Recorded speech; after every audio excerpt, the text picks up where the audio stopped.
ও যে সময় ক্লাস 9-এ পড়ে, ওরে এই সময় আমি বিয়ে করছি। ওই সময় ওর বাপ মা আমার হাত পা ধরছে, ওর মেধা বলো লেখাপড়া করাও। ওরে আমি মাস্টার্স কমপ্লিট করাইছি, মাস্টার্স কমপ্লিট করাইছি। ওরে কম্পিউটার কিনা দিছি, ল্যাপটপ কিনা দিছি, ওরে ফিনিশিং এর কাজ শিখাইছি। আমার পোলার বয়স 9 বছর, এখন ও লাখ লাখ টাকা কামাই করে না।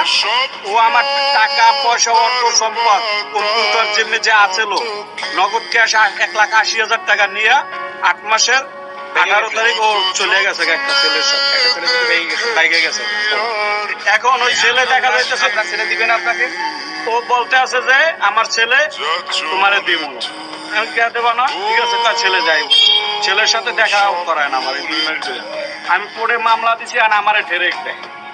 ঠেরেক দেয় কি, তোমার নামে এ মামলা করবো, মামলা করবো, তুমি আমার নাম মামলা টামলা করবো। এখন আমার ও দেখা যাচ্ছে আমার না বললে চলে গেছে, আমার মামলা দিতে হইব না, তাহলে তো আমার বিপদে ফেলাই বসছে না।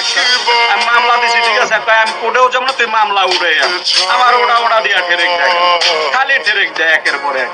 এর জন্য আমি বলছি তুই যা করতে পারছিস, আমি তো মরে গেছি। আমার জীবনে আর কিছু আছে?